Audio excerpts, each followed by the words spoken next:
Hey, what's up? This is the Only Knight. If you're not familiar with Fire Emblem Gaiden, but would like to see what it's like, you're in the right place. I'll go over a lot of the things that make Gaiden different and unique.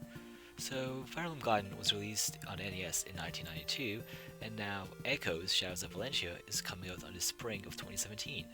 So let's go back and see what Fire Emblem was like 25 years ago. Now, one of the truly unique things about Gaiden is the world map that you can freely move around on. Now, this looks like one in Sacred Stone's Awakening, but there's a bit more to it. You can actually enter into dungeons, towns, forts, and castles, and you can walk around them as if you're controlling a character in a JRPG. In fact, the game starts you in such a town that you walk around to and talk to people. So in these places, you can recruit new characters, you can find items and treasure chests, and you can talk to people to get story tidbits and hints.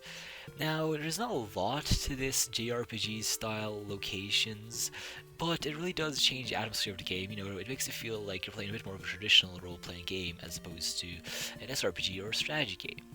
Now, back to the overworld map. Well, it can move freely from one place to another later on in the game. Enemies on the world map will also move, which is also unique in the franchise, so you can end up fighting different enemies in different places based on how you move and how they move. So, back to dungeons. In these dungeons, you fight all kinds of monsters, zombies, etc. You can also find items and characters, and most importantly, the dungeons will eventually lead to shrines. There are dungeons that you can repeat, so you can do them over and over to grind for experience and to level up your characters. Now, the story of Gaiden is divided into several chapters, and by chapters I don't mean that each battle is a chapter, but each chapter, rather, is a certain area of the map which you're given, which you have to work through and fight through, and once you get to the end of the map, once you've defeated all the main enemies along the way, then you'll get a whole bunch of lengthy story and exposition stuff, and then in the next chapter, a new segment of the map with new enemies will then be unlocked. And finally, there's the route split. At a certain point in the game, you'll have Alm and Celica's armies, their teams, split up, and you can control both armies at the same time, albeit in separate parts of the world map, and that can't cross over into each other. So this isn't like Sacred Stones, where you can choose either Irika's or Ephraim's route, and you can only play through one of them. You can kind of play through both at the same time, or you can just go through one route entirely, and then just go back and start the other route from the start. So you'll actually have a physical, literal map split, and this is really interesting. This hasn't been done elsewhere in quite this way. Shrines. Now these are usually, but not always, at the end of dungeons, so you'll have to fight your way to get to them. So shrines serve two main purposes: promotion of units and increasing unit stats, and later on there are actually shrines that can revive fallen units. So if there's a statue in the middle of the shrine, you can go up to it to promote your units. If you have units that can be promoted, it will automatically ask if you want to promote them. So basically these shrine statues replace the master seals in later games. So units can promote at level 3 for villagers, level 7 for your first leveled units, and level 12 for your second tier units. That's right, there's 3 levels of promotion guided. And it's also kind of funny because with villagers, which have several reclass choices, when you walk up to a statue, the game will randomly ask you if you want to approach to a random class. And if you don't like it, then you have to back off the statue and approach it again until the game finally offers you up the class that you actually want to promote the villager into. I mean, there's no reason why you couldn't have had a menu for promoting villagers, but whatever, that's a minor little quibble. Aside from that, there's the stat boosting statues. So each shrine has 2 possible stats that you can boost. It has these 2 statues on the left and the right. And you can go up to a statue and use it to boost the 1 stat of 1 character by 1 point. But each shrine's stat boosting statues only have 3 uses across both. So you can put 3 points into 1 stat, or you can put 2 points into 1 stat and 1 point into another. You can give all 3 stat points to 1 character. You can give it to 3 different characters. They're free to distribute these free 3 extra stat points that each statue give you as you choose. So there's a choice that you have to make. Which stats are you going to get? Who are you going to give them to? Are you going to make your unit's strength stronger? Are you going to shore up some weaknesses? Well, this is a choice you're going to have to make. And also, sometimes these shrines have recruitable characters, like other such areas. Now with revival statues, these appear later in the game, and yes, these let you resurrect fallen characters. Now again, these also have limited uses, so if you lose too many characters, you keep losing them all, you can't keep reviving them infinitely, but it's still interesting considering that permanent death is one of the core mechanics that Fire Emblem is known for, and yet the second Fire Emblem game as a way that it can revive fallen characters. Now that being said, if you lose a character early on, and then you revive them, they'll still be at the level that they died at, so they may be quite far behind in experience and be pretty weak for whatever you revive them at. But still, it's interesting that one of the older Fire Emblem games has actually a way of reviving characters. Storytelling. Now don't worry, I'm not giving you away any spoilers, I just want to talk about the storytelling format. So one thing that's really different is that, unlike in more modern Fire Emblems where you have a lot of dialogue and cutscenes before and after battles, there aren't really pre- and post-battle dialogues on most maps. In fact, on most maps there's nothing before or after. Most of the story is given to you at the beginning and end at the chapter in lengthy segments. And then you also discover someone's story by visiting these areas of the map, these towns, forts, castles, etc., and talking to NPCs there, as well as given to you by NPCs that you recruit. Now, most bosses don't even have any dialogue. Some major ones do at the beginning of the battle, but yeah, most of the story is at the beginning of the chapters. So it's a bit of a different storytelling format. It is an NES game, so it is a lot lighter on the story than later games. So the structure of the storytelling is definitely more reminiscent of traditional JRPGs as opposed to later, more modern strategy RPGs. The game mechanics. One thing you'll notice right away is that Gaiden does not have a weapons triangle. Now, the rock, paper, scissors strategic consideration of the weapons triangle has been a staple and one of the things that make Fire Emblem unique and distinctive, and that's simply not present in the first two Fire Emblem games. So that's one less thing you have to factor into your decision making and into your strategizing when you're playing Gaiden. There are also no movement or attack range indicators, so unlike in future Fire Emblem games, you can't just press a button to see the movement or attack range of all enemies or of a particular unit or enemy, and this goes both for allied and enemy units. So when you're trying to figure out how far your units can move or how far all the enemies' attack range is, you have to basically know the enemy's movement range, and you have to count the tiles yourself. So at times it's a mild inconvenience when you have to figure out tricky positioning and where you can safely place your units so that they're safe from enemies and won't be attacked. So that's definitely something that's lacking in the interface of Gaiden. There are also no battle previews, so when you're about to engage in combat with an enemy, the game won't actually tell you what the results of the combat will be, so you have to look up and figure out for yourself what damage will be done to each unit, whether a unit will double another unit, and so on. So what this means in practice is that you're going to be selecting both your units and enemy units and looking at their stats and comparing and calculating quite a bit. Your unit's chance to hit an enemy is also not displayed until you actually enter into combat, so not knowing this vital piece of information can be quite frustrating at times. It's kind of a problem not knowing the risk that your units may miss when you're making critical strategic decisions. The chance for a unit to get a critical hit is not displayed anywhere, not even when you enter into combat, so you're playing the game without that information. You don't know how often your units or enemies will get critical hits. And by the way, critical hits do 3 times as much damage as a regular hit, so that's the same as other Fire Emblem games. Gaiden also has terrain bonuses, so forest, grave, and healing tiles all increase your unit's avoid rate. Graves actually give you units a 60% extra chance to avoid, so that's really quite high. And there's also healing tiles which will heal units for 5 points a turn, as well as giving an avoid bonus. There's also terrain that hinders unit movement and a whole bunch of other terrain things that are common to other Fire Emblem games, but the way the maps are designed, it's quite important to take the terrain avoid bonuses, and you can just often place a unit on a piece of terrain with void, and the enemies will swarm and attack that unit, and they can avoid a lot of attacks and miss out on a lot of damage taken that way. Overall, Fire Emblem Gaiden does not provide players with a lot of information. A lot of things you just don't know or just have to figure out by yourself or look it up. Now, some of these informational and interface deficiencies might just be the product of the NES era technology, and they couldn't find a good way to implement them, but this information still would be really nice to have in games, and this is remedied in later Fire Emblems. That being said, a lot of these informational deficiencies, like no enemy movement range indicators or no battle previews, they prove to not actually be that annoying when you're playing the game. I mean, sure, sometimes you gotta manually count tiles, or you gotta do calculations in your head and look up your unit stats and your enemy's stats, but it's actually not that bad and doesn't get in the way of the game flow too much, at least in my experience. Archers. Now, in Fire Emblem Gaiden, archers by default can counterattack at melee range, which is different than later Fire Emblems. And actually, archers have a default range of 1 to 3 tiles. And with a certain item equipped, or with promotion, archers can actually attack up to 5 tiles away. And you actually get the steel bow, which allows an archer to attack 5 tiles away pretty early on in Chapter 1. So archers are pretty useful in Gaiden.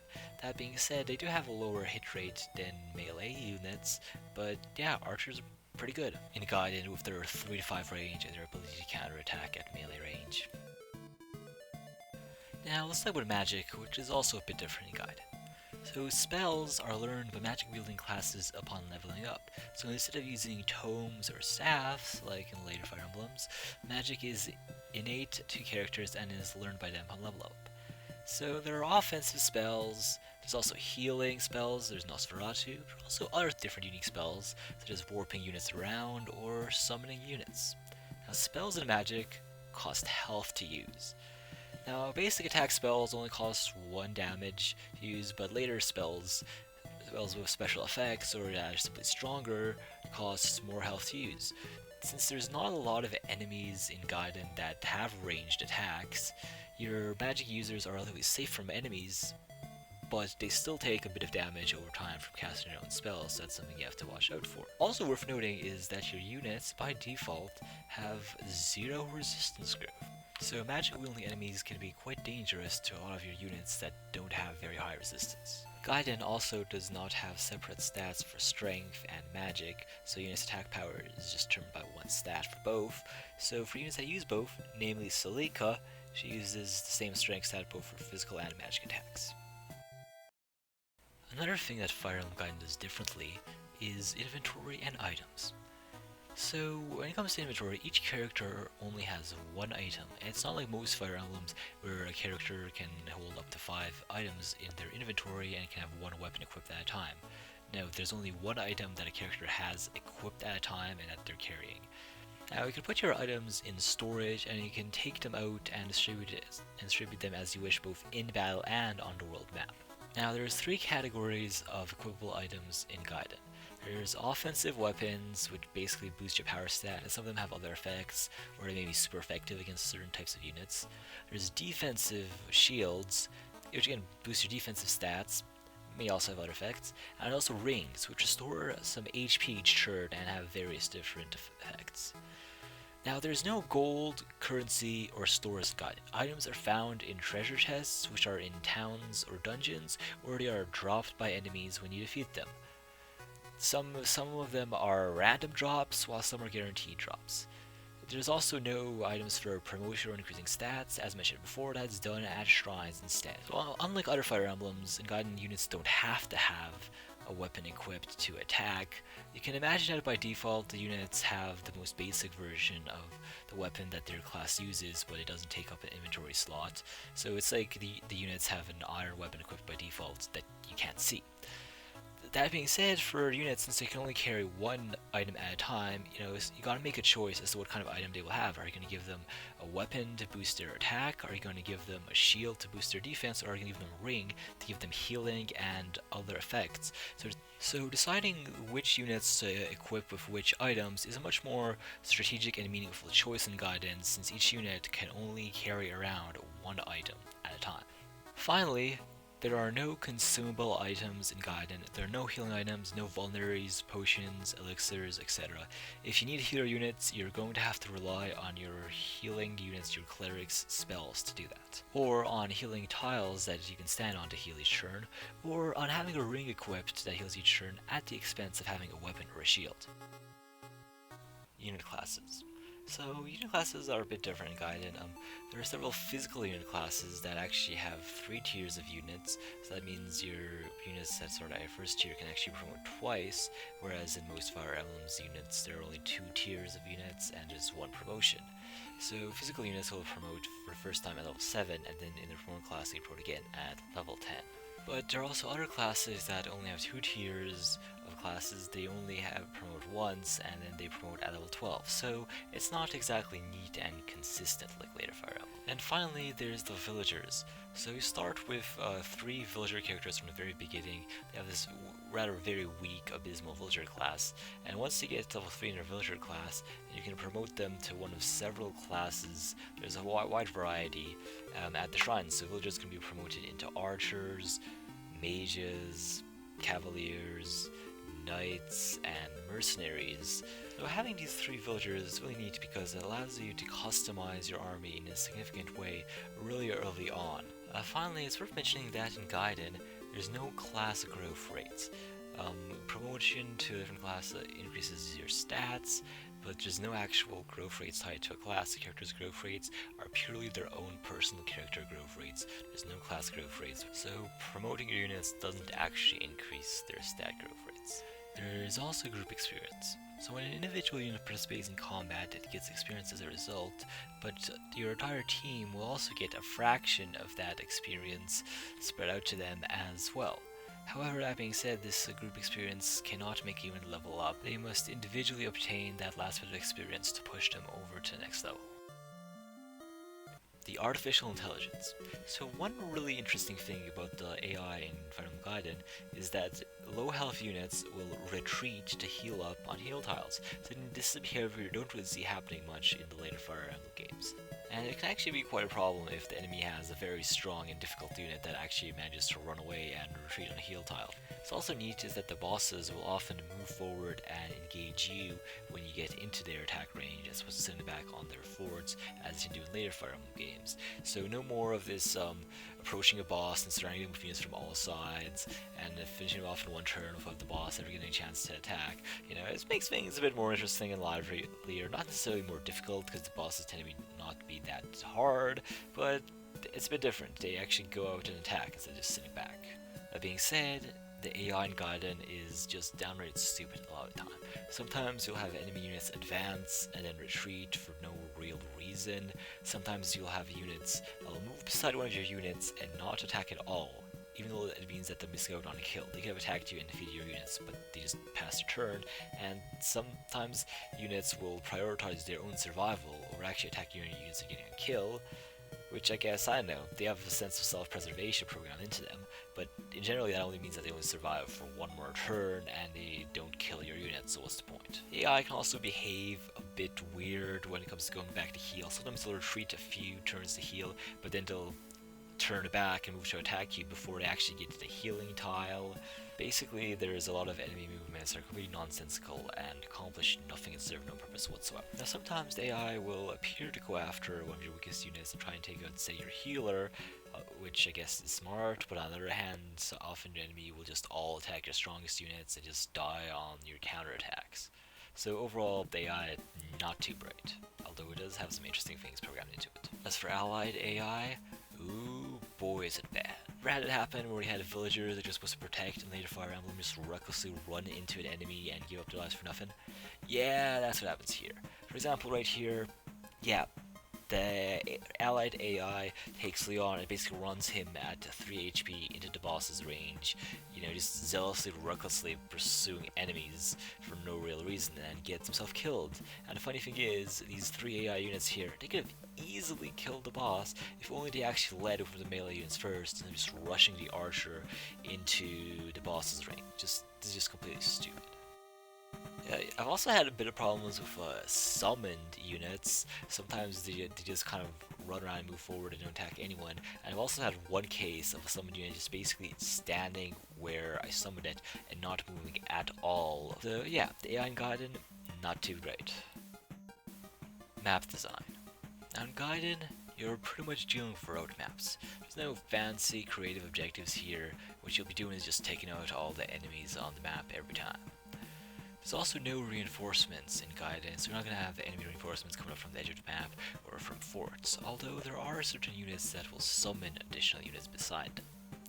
Also, not all maps in Gaiden have bosses, and a lot of the bosses that there are, they don't have unique portraits, and they're barely stronger than the generic enemies, and some maps also will just have generic enemies that are significantly stronger than others, units in the map that aren't actually listed as bosses. Also, bosses tend to actually come out at you and attack you rather than just standing on a fort or throne or gate and letting you surround them like they tend to do in later games. Although, to be fair, there are some more challenging boss fights. Now let's talk about the good, the bad, and the ugly of Fire Emblem Gaiden's map design. Overall, the map design of Gaiden is kind of all over the place. In terms of the good, Gaiden does have several maps that are well thought out, interesting, challenging, and they will make you think and strategize. So one map I really enjoyed was this Fortress Assault map. Now while at first glance it looks like it's a simple single choke point map, but there's a lot more to it than that. There's this hostage, this paladin being held in the top of the map which the enemy will actively attack, so that kind of creates a clog on the map. You have to do it fast enough before this paladin dies or else you can't recruit her. But just several things get in the way. There's a shaman in the top right that will summon hordes of zombies that will slow you down. There's the boss, who is very heavily armored and has a pretty high attack, so if you haven't been grinding, he's fairly challenging and it will take quite a bit to take out. And also surrounded by knights, who are also quite durable. And there's also 3 healing tiles, so you damage them a bit, well, they're just going to go back and heal up again. But yet the boss has enough strength that it's not exactly easy to just rush him down. And on top of all that, there's the wizard in the bottom right corner of the map who has a fortify spell that can heal units all the way across the map. So he'll heal up the boss and the knights, so you gotta take him out too. Except that the wizard is far away from the action and he's blocked off by forests, which will slow your units down. So if the units that you send to take out the wizard, well, they're not at the main battle and they'll be slow to come back. And this wizard has a pretty strong spell on his own. So there's a lot of things going on in this map, and while it does ultimately come down to working your way around this single checkpoint, there's a lot of different things delaying at you in a map where you're kind of forced to work fast in order to save a recruitable unit. So Fire Emblem is an interesting and well thought out map. Here's another interesting map. It's built around the archer in the top right corner who actually has a steel bow that gives him 5 range attack. So it becomes a priority to take him out, but because he's beyond the walls, then it takes a while to get to him, so he can just whittle you down with his arrows. So, there's a few ways to approach this map. You can send a single unit, maybe give him a shield, go on a solo assassination mission, maybe you can send your entire group there and hope he'll spread out his damage, or maybe you can take pot shots at him over the wall. Nevertheless, it takes a bit of thought to figure this out without losing a unit, and there's several ways you can approach this map. Now this mountain map has a whole bunch of bandits to the right, which aren't very tough, but the real threat here is the mercenary that starts in the top left, and will slowly make his way to you, and I hope you've taken out all the bandits before he gets to you, because he might cause problems if you have not been level grinding yet so far, if you haven't promoted your villagers.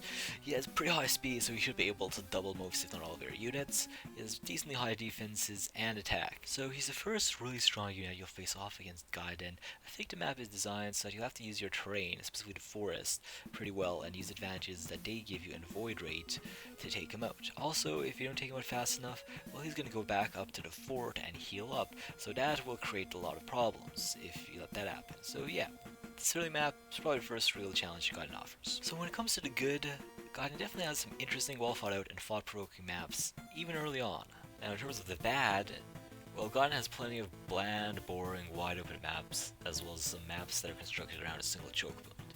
So you get a lot of these large, wide open rectangles with very little terrain, and that enemies are going to come at you, and there's a lot of maps in the game that are pretty much just like this. So if you don't like the maps at the end of Awakening, they're just simple large open squares with no real terrain, no things obstructing your passage or to work around, well, you see plenty of that in Gaiden. And while these maps have different enemy combinations, and maybe they'll have some forests or some graves, some terrain that affects or slows down your movement or void rays, in general, there's just a lot of these bland open squares, and they don't really offer much in terms of strategic challenge or in terms of, really getting you thinking. There's also plenty of maps that are structured around essentially a single choke point. And again, these maps aren't particularly challenging. You just throw a bulky, high defense unit into the choke point, maybe some range attackers behind them, maybe a healer, and there you go. You've done it. Good game. And so having to see several of these maps, it just gets a bit boring because it's just kind of the same formula over and over. There's not too much thinking, there's not too much different in these kinds of maps, and you just keep seeing them over. And the ugly. Reused maps. Gaiden recycles a lot of maps over and over. I hope you like this simple dungeon square, wide open, no terrain, because you are going to see it over and over and over again. Several dungeons use this exact same map design, just with a different set of enemies. There's also plenty of these wide open square maps that get used over, and there's also several of these boats maps that you're going to be fighting on the same boat a few times over, again with different enemies.